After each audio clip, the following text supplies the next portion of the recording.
In here with me and even before me.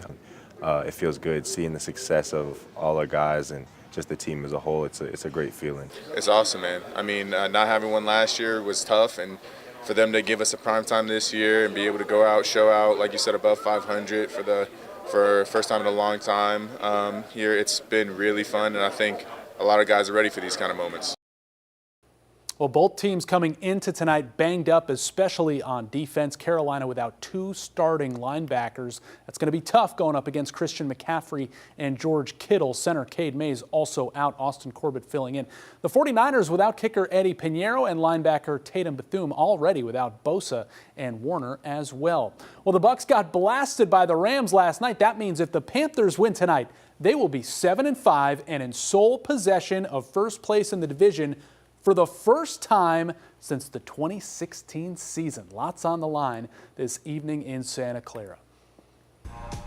Meanwhile, Hornets without Brandon Miller or LaMelo last night, but still a chance at Atlanta. They're down 2 with 11 seconds left. The ball in the hot hand of Con Knippel. Knippel, though, getting it swiped away down low. But another sensational outing from the rookie with 28 points off 7 threes. Shot feels good right now. Second to last play, I came off clean. Probably should have took it instead of getting the lane and getting the spin move. Kind of a clunky spin move. Should have probably just shot the 3 off the inbound there. So that's disappointing. All right, Hornets home Wednesday night to host the New York Knicks in the NBA Cup. Couple of matchup things for Carolina against the 49ers. Yeah. The 49ers defense gave up a record-setting 47 completions last week to Jacoby Brissett. I think Bryce Young and T-Mac could have a good day. On the other side, though, like I said, Carolina's linebacking core decimated, and that's where McCaffrey and Kittle could take advantage. Yeah, we'll see how the focus goes, and we'll hopefully see a win tonight. We'll see. See you tonight at 11, and don't forget, Weather Impact starts at 6:30 on WCNC+.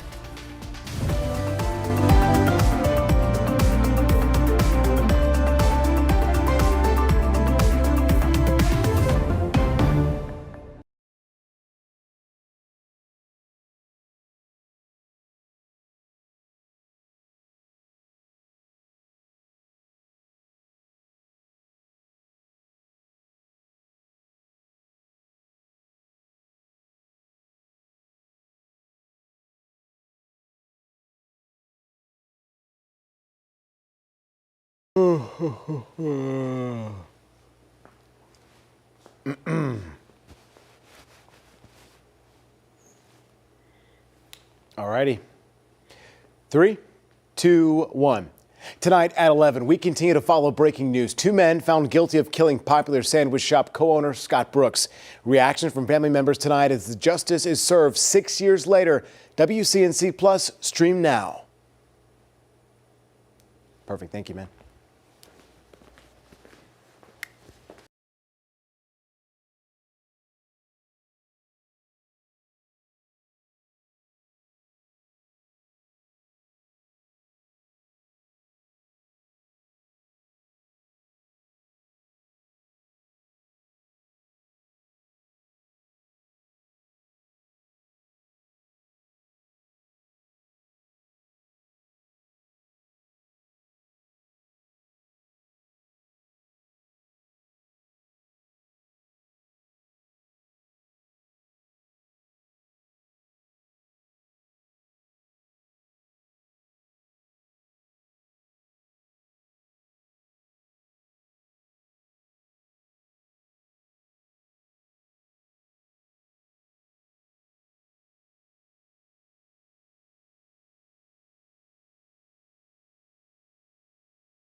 Welcome into Live Weather Impact. Chief Meteorologist Brad Panovich here. It is Thanksgiving week, and it has really become a week. It seems like I remember when the big travel day was Wednesday. It's quickly become Tuesday now because all school systems are usually out on Wednesday, giving families more time to travel.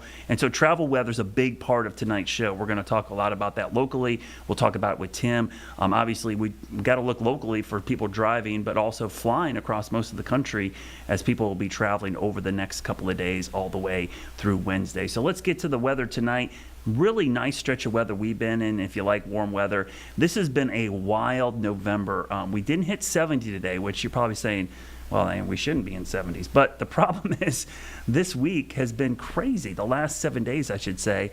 Look at all this heat. 73 on Sunday, 80 on Saturday. Remember that record? That's the second latest 80-degree day in our record books. The only other time we've been later was a December 80-degree day back in 2007. So it is not normally this warm. In fact, as of today, 14 days of 70 plus in November.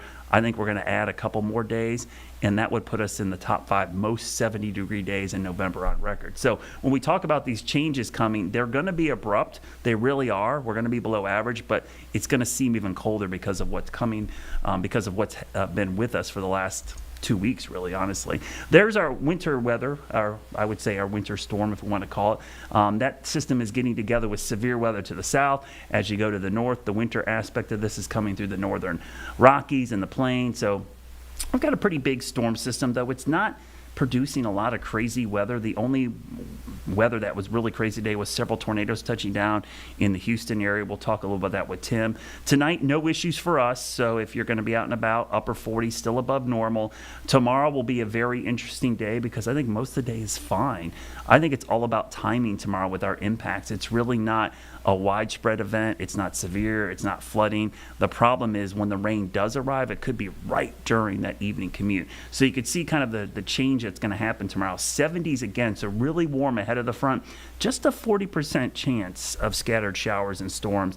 And again, the timing is crucial here. Tuesday evening into the overnight hours will be when the rain arrives. If you're traveling Wednesday, good choice because there's no issues on Wednesday right now. In fact, Wednesday might be preferable over tomorrow. Here's tomorrow's nationwide travel forecast. Notice most of the West Coast, Pacific Northwest does have some rain with a system moving in. Upper Midwest, north of Minneapolis, so Minneapolis airport should be fine, but if you're driving or traveling up to the North Dakota, northern Minnesota, there could be some snow. For us, it's all about rain in the southeast, and there's one airport that I'm going to watch very carefully tomorrow. It's going to be Atlanta. Hartsfield is a huge hub, obviously, for Delta, and a lot of people fly through Atlanta, so if there are storms at any point tomorrow during the afternoon and evening, that could have a trickle-down effect to other airports. But traveling by car, you're going to be driving in some rain possibly tomorrow afternoon and evening. So the travel impacts really tomorrow afternoon and evening. It's just rain. We're not looking at severe weather, wind, anything like that. It's really just rain in the evening commute. And normally that's not a big deal, but you know how the rain and people driving goes around here. Monday, that's today. We've got severe weather in Texas, Arkansas, Louisiana. Tomorrow that threat shifts to central Alabama, maybe northern Georgia. That's why I say Atlanta is an airport we will watch carefully. And really, that's what you look for. It's not just that there's a storm system. It's what airports, I should say, are impacted by that. Our airport, probably not a big deal as far as local weather. You could see throughout the morning we're fine. Afternoon, this is lunchtime, still dry. Mid-afternoon, there could be a line of showers, maybe thunderstorms moving across. And if it times out right at 5 o'clock, that's not great timing. Even though it's not a big area of rain, that is not ideal for the evening commute and people leaving work and school and getting right on the roads to travel to relatives' house for the Thanksgiving holiday. So that is our concern tomorrow. Overnight, like basically into Wednesday morning, maybe a couple straggler showers there, but all in all, look at Wednesday morning.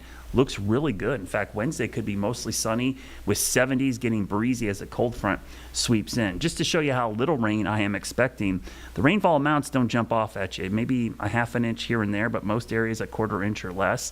The mountains and foothills certainly could have the highest risk of seeing some accumulating rainfall. Now, the temperatures, this is going to be a big story behind the front. The rain may not impress you, but the drop in temperatures will. We'll be in the 70s tomorrow. We'll be in the 70s likely again on Wednesday because it's a secondary front that we're waiting for to get in here. And look at this. By Thursday morning, if you're running a turkey trot, make sure you get the winter stuff out because we're talking 20s and 30s in the morning and definitely a wind chill that you'll be dealing with. So bundle up for those early risers on Thanksgiving morning that are doing the turkey trots by the afternoon. Kind of went by quickly. I'll back it up here. We're probably only going to get to about 50 degrees for a high. The average high is about 59. We might get into the mid 50s depending on the arrival at the front because that 55 is very deceiving for Thursday. That could be one of those weird ones where it happens at midnight and during the day it's cooler than that. But look at the last 5 years just to put this in perspective. Last year it was 68 on Thanksgiving. It was 59 the year before, 66 2022, 64 2021, and 2020 it was 71. So pretty mild to warm Thanksgiving days. This might be the coolest one in the last 5 years. And it is a little bit later, similar to last year's 28th. But again, Thanksgiving always changes those dates every year. The last Thursday of November. Now here's a look at the 3 days, Wednesday, Thursday, Friday. Those temperatures, again, much cooler for Thursday, Friday, and honestly Saturday might be the coolest, but beyond then, we're likely going to see a little bit of a warm up. So I'm not talking super warm, but probably temperatures in the 60s. Here's your Jerry Hunt Supercenter 7-day forecast. You see the alert day for late Tuesday into Tuesday night. That is, again, not severe, not strong, nothing that's going to hurt you. It's really about impacts on travel more than anything else. Wednesday, low 70s. Thursday, Thanksgiving Day, 55. But look how cold for Friday, Saturday. Maybe only 50 degrees with morning lows in the 20s. And if you're going to the Panthers game, big game tonight, out in San Francisco. Hopefully they'll win. That could make this game next weekend against the Rams even bigger. But it looks like maybe some rain, mid-50s. And we'll go 10 days in the future and show you as we go into December. Certainly looks like wet weather, which we need the rain desperately. So we'll take that rainfall. And temperatures likely at or slightly above normal, mainly because those morning lows will be in the 40s and not the 30s. And each day the highs up around 58 to 60 degrees, which by then, that is above normal for this time of the year. So we got a lot to talk about. We got travel weather, severe weather, a bunch of stuff happening this week. We'll talk about that with Tim Buckley from WFMY. He's going to join me coming up in just about a minute or so, and we'll talk about that and probably a lot of other things. Stick around. We'll be right back after the break.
Back, and as always, Tim Buckley joins me from WFMY, chief meteorologist up there at our sister station in Greensboro.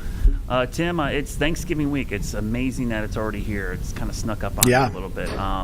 But obviously, travel weather is always a big concern during this week. But I want to start a little bit about what we've had in November. It's been a crazy warm November outside of those 2 cold days. It's really weird. So we're talking about this cold snap by the end of the week, and I think one of the things that'll be interesting for a lot of folks is it's below normal, don't get me wrong, by the end of the week, but man, is it going to seem so much colder because we've had such a warm November overall. Kind of been spoiled in a way, if you're not used to cold weather, it always feels colder, but forecasting here some highs in the 40s, some lows in the 20s. Yes. That's not that unheard of for November. But like you said, Brad, even in Greensboro, we've only had 2 mornings below freezing so far. So that's pretty unusual, I would say, for this time in the season. And we'll have some more of those. But yeah, just looking at the stats since you brought it up, for the month of November, we're about 3 full degrees above average right now for the month. That's our 16th warmest on record out of about 120 years, so definitely on the warmer side. And we've had some cold Novembers in recent years, at least in just the way my mind is remembering things. So, a warm one this time in 2025. Yeah, you'll be shocked. We're 4.7 degrees above normal. Whoa. So we're bordering on that 5 degree, but obviously it's going to get cooler by the end of the week. You mentioned the freezing thing. It's funny. I looked that stat up today too because I was really like, we haven't had that many freezes because I noticed something in the past week, and I thought I was alone, but I saw other people posting about this. I still see mosquitoes out in my backyard for this late in the season. So that's why I looked up the freeze data. But you're right. We've only had 2 freezes in Charlotte as well. And I think that's one of the fewest, not the fewest, but the 3rd fewest up to this point in the year on record. And then this past weekend, we set a crazy record high on Saturday. We got to 80 degrees, Tim. And 80 degrees in this time of year, that's the 2nd latest 80-degree day on record for us. So it's been crazy, and it just makes it even more wild that we ended up having snow on that Monday 2 weeks ago, and we had 80 degrees a week later. But what a wild stretch. So let's talk a little bit about this forecast coming up, because we've got this big storm in the middle of the country. Produced some severe weather today, Tim, down in the Houston area. We had a couple, I don't know how many actually were confirmed, but based on the videos and the pictures, looks like a couple tornadoes touched down in the northern part of the Houston metro this afternoon. And what's interesting is there's another line of storms approaching Houston right now. When you look at the radar, I zoomed in on them there. And there is a tornado watch in effect for East Texas into Louisiana. And that's kind of the system we're watching for tomorrow, Tim. But we're kind of I don't know. I'm kind of in this like weird spot where I expect to be some storms, but every time I look at the guidance, it's like one little line and maybe that's about it. What are you thinking about tomorrow as far as how much rain, if any, we're going to see? Because I honestly think it's kind of going to be hit or miss more than anything. I think it's pretty uncertain. I think every run, which every couple hours we get a new version of the model, there's a lot of change every couple of hours. So I think we're still trying to sniff out exactly where that heavier burst would be. Yeah. And initially I was thinking, the overnight hours would probably be the most active, but the hour by hour that we were both showing there, it has a pretty hefty line right there in the late afternoon hours. So that could tap into maybe a little bit more heating. You're still pretty removed from like the stronger energy of the system, but I don't know. I think it's worth watching that there at least could be some thunder out of that if they're deep enough and not shallow enough. But either way, be prepared for some downpours. Be prepared to hear some thunder, but we're not currently in the severe weather risk yet, although kind of marginal, kind of right on the edge, I would say. Yeah, you always worry about when you see storms that could be strong to the west, like how much are they going to weaken when they get up here? But I know I've been talking about this all afternoon, Tim, on our shows. It's not going to be a big rain day tomorrow. It's no washout, ton of rain. But as you mentioned, the timing is probably the most problematic part of this. Even if we only see a rain shower or a line of storms for an hour or less, if it happens right around that evening commute, which, tomorrow is kind of become the new travel day, a lot of folks will just leave right from work or school and hit the road for the holiday.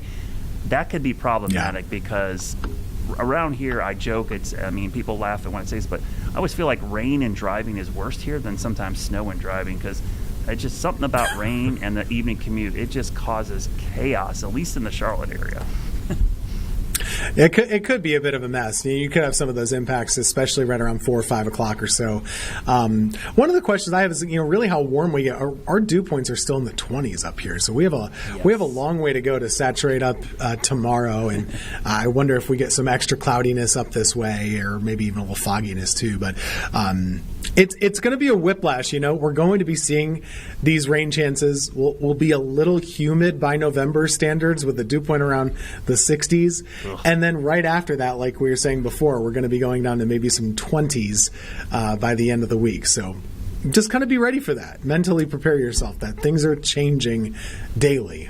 Yeah, and definitely pay attention because, from an airport standpoint, I feel like every year the networks, I don't know if you guys have read any national packages, it's always like storms will impact holiday travel. And every year I'm like, well, there's not always storms every year. And the thing about it is, like, it's not that there's weather going on. There's always weather somewhere, Tim. It's about where it is, because if it impacts a certain airport, that's where we have issues. And so one of the things about tomorrow, you showed that severe weather outlook as well coming up through Georgia. What if those storms go through Atlanta Metro and Hartsfield sees storms? That's the one airport, if I'm worried about travel by air tomorrow, it's going to be watching Atlanta closely. If there are thunderstorms in the Atlanta Metro at any point tomorrow, that could be the chaos that I think could be a weather-related issue for travel. That's a good point. And a lot of times with Thanksgiving travel, you're not so much worried about lightning delays, but that might be the problem this year. If there is a problem, like you said, that might be it. I think once you get toward Thursday, or at least Wednesday, could have some snow issues in the Great Lakes. Maybe Chicago is something to avoid up that way. But you're right. I hadn't thought about that with Atlanta. That ground stop, when you get a lightning ground stop, I mean, that is just game over for delays, and the dominoes start falling, and you're the ones that they get fallen on, because you're not going to be getting to where you want to be very quickly. Yeah, and just a word of advice for people out there, because I feel like we get this question all the time, Tim. I know you do. People want to ask how this is going to impact the airport, and I'm always very cautious. I was like, first of all, I don't know. The airlines do their own thing. Sometimes it's never weather-related, so it's hard to guess. But one of the tricks I tell people is look where your airplane is coming from. Don't look at the local airport. Yes. Go check the flight data and find out where your airport, that your plane that you're getting on, is coming from, and check the weather at that airport. That's probably more vital than the local airport to what's going to happen to your flight. For sure, and that's a lot easier to do now than it used to be. You used to have to download like some specific, Flight Aware or Flight Geek. You had to be kind of a geek to get these little apps or be interested anyway. Now, usually your airline, there can just be a little inbound flight button, and it'll say, "Oh, it's coming from Cincinnati. Isn't that nice?" And you can just see what's going on over there. And you can click that button as many times as you want sometimes too, and see where it's going all the way throughout the day. Yeah, and I think that'll be crucial tomorrow into Wednesday. And ironically, as I kind of said at the top of the show, Tuesday's become like the new big travel day. But you mentioned it, Wednesday might be better travel, at least in our region, than Tuesday. Yeah. Because that front, it looks like every run, the front is a little quicker.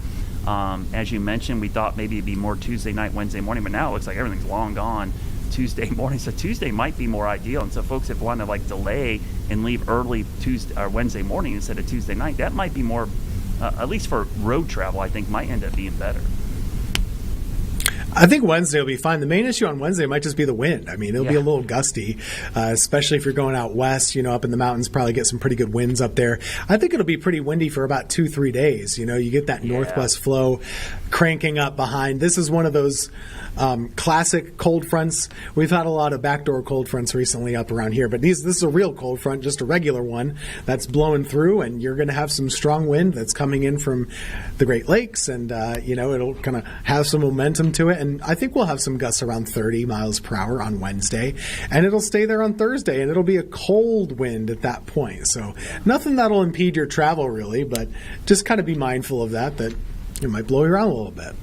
Yeah, so let's quickly just show tomorrow's travel forecast. Sean, could you bring up ours? And just this is kind of a wide view. I like to give a big scope. And you can see there's probably a couple areas, Tim, that we're focused on. As you mentioned, the front coming through the southeast. maybe some wintry weather upper Midwest, and then the Pacific Northwest. Sometimes we forget about it because we're all the way here in the Southeast, but Seattle, Portland looks like a little system going up there. And then I'll zoom in and zoom into our area tomorrow. And again, this is for about 5 o'clock tomorrow afternoon based off the European data, so that's why it looks a little more widespread because it's a little lower resolution. But you can see definitely have that front coming in from the west, some storms in Atlanta, Knoxville. I think traveling west, you're probably going to run into more of a rain threat than if you're going east tomorrow. But that's kind of what we're watching for tomorrow. And then, Tim, what are you forecasting up in the Triad area for the holiday weekend? How cold are you going behind this front? Yeah, so I actually think we'll have our coldest air of the season for us, which again isn't saying all that much. But I have us at 25 once you get toward Saturday morning. That should be when the high is centered right above us. You get those calmer winds, the colder nights, radiational cooling, all those things. But yeah, I think mid 20s is on the table. Some models are even going colder than that. So just be ready for it to feel like December. Once you get past Thanksgiving Day, it's going to be cold for sure, and not the worst thing. A lot of people like the holiday feel when you get toward the holidays. If you're cooking up a storm in the kitchen, you got too many people in there, you got the oven going, cracking that window, you want it to mean something. So there will be a nice chilling effect to that, I would say. Yeah, I'm with you. I personally like a little cool because it does get pretty toasty in the house. If you got a full house and you're cooking, it gets warm, and like you said, it's kind of nice to actually be able to put the fireplace on and not be like sweating. Because it gives a little nice feel to the air. Yeah, I'm going upper 40s for Friday and Saturday, but you mentioned that Saturday morning in particular. Boy, that could be really cold, down into the 20s. This would likely be our coldest night of the season so far. We've been down as low as 28 and 29, but 27, 26, not out of the realm of possibility locally here. In 2 nights in a row with a freeze, like I said, we only had 2 the entire fall so far, so to have 2 consecutive nights, maybe that'll finally put an end to the mosquitoes in our neck of the woods, because this weekend they seem like they came back to life from somewhere. Yeah, so you mentioned that. Is there I wouldn't call myself a mosquito expert all the time. Is there a certain threshold that you'd want to achieve to kind of really get them gone? Yeah, most of the pest people tell you they never really go away. They just get knocked down close to zero. But typically it's that hard freeze. It's a duration like 25, 26 for like 5, 6, 7 hours. So that typically makes them go dormant, puts them out of their misery. But anytime you get a warm up for an extended period of time after a cold snap like that, they can start coming back out pretty quickly. But we just had one cold snap and that was it. So I think that's why a lot of them made it through however they did. In this time of year, you want a couple good nights in a row. So I think this weekend having 2 nights in a row might eventually put an end to it. Heck, I mowed my grass again this week, so I'm hoping the grass goes dormant so I don't have to mow the lawn again. But I have a feeling that's the one thing I could tell when people say, have you noticed a warming trend in our area? I said, I've owned a home here long enough to know when my last mow of the season is, and it used to always be like right before Thanksgiving. And the reason I want my last mow then is because you want to put the Christmas lights up outside. You don't want to be mowing over Christmas lights and cords, right? In the last couple of years, especially 5, 6, I feel like I've been mowing well into December, having to mow around Christmas decorations. And so if I could be done with mowing, that would be great. Yeah, that's a mess. You don't want to be over the extension cords and all of those things. Just driving around our area, I've actually noticed some cherry trees blooming, and I don't know what the deal with that is, or if that's unusual or related to the warm-ups, but maybe I'm just not as observant every year. But we've been in the 70s every weekend in November so far, so kind of strange. Yeah, this will be a fun stat if you look it up for Greensboro. I looked it up today. We've been 70 or higher 14 days in November. That's 61% of the days. And I think we could add 2 14. more. That would put us at 16, which would be like the top 5 most 70-degree days in the month of November all time. So that's crazy. Holy cow. That's like September type setup, even early October, not really late November, December. So that's when it's warm. And I can tell you, I've only turned my heat on once, and it's off now. And it's been good for the heating bill, but we'll see this weekend with family in town. I think those heaters are going to get worked over pretty good, especially some of these cold nights coming up going into the weekend. Anything else, Tim, you want to hit on tonight?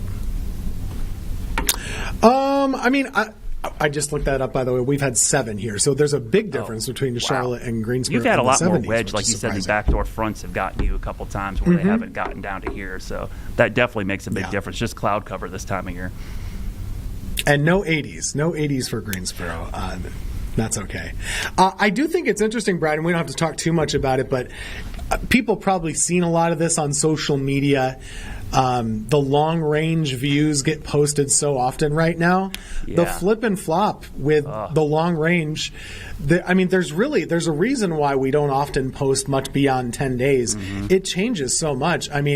It was looking really cold to start December for a little bit. Now it's looking to probably be on the opposite of that. We've seen those outlooks flip from chilly to warmer, and that's the way it looks. Once we get past this cold snap, you're probably going to get another warm up again in the longer range.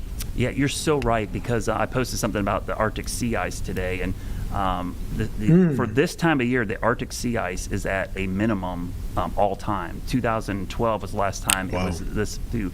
And oftentimes you think, well, that means warm weather. Well, actually it means the opposite sometimes, because when it's warm in the Arctic air can get displaced south quicker. But as you mentioned, there's sharp troughs and sharp ridges that develop because the jet stream gets really, this is going to sound weird, gets really kinky. It gets a lot of up and down motion to it when there's warming up there. And so you can either be really cold, Tim, or you can be super warm. Right. That's the thing.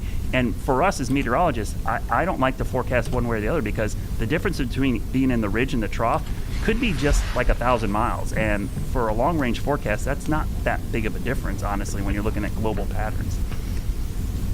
Sure. It could set up that you get Arctic air that makes it down to Memphis, but we're on the warm side. the ridge side here, and we stay sizzling in the 60s or something like that. And that happens many times. And how many winters have we had it recently where Nashville's been getting all these snow events and not a flake? And this is, just the way it is as a Carolina snow lover. You have to be ready to get hurt again sometimes, and there's nothing on the horizon right now, I would say. Yeah, the dreaded southeast ridge, and every snow lover dreads that term. But it does seem like that has been a persistent feature, especially in La Nina winters, by the way. The southeast ridge, if it nudges a little, it's like the Bermuda High in the summer. If it moves a little east or west, it's like the difference between you have winter weather or you is it spring. And as you mentioned, these first cold shots look like they go into the middle of the country, not the East Coast, and that means we're going to stay pretty warm. And when you look at some of those long-range Climate Prediction Center forecasts, it's cold in the middle and northern part of the country, but the southeast kind of gets cooked by the southeast ridge. So I think, honestly, Tim, it's one of those things, like, it's going to make December pretty wild. It's going to be all over the place, but it's also why you probably should pump the brakes on some of those long-range forecasts when you see them on social media. Yeah, never get too high or low with those longer range forecasts, because they're prone to changes. But hey, just think, you're saving money on the heat. You can buy an extra nice Christmas present. Absolutely. Figure that out. All right, I think we're almost out of time here. Tomorrow we'll talk more about travel, obviously, as tomorrow we'll be in the thick of it. We'll probably be tracking storms probably by this time tomorrow, Tim. Take care, everybody. We'll see you back here tomorrow. If you are traveling early, safe travels. If not, tune in tomorrow, and Tim and I will lead you through the weather as we get ready for the holidays, I should say. Stick around. We've got more news coming up.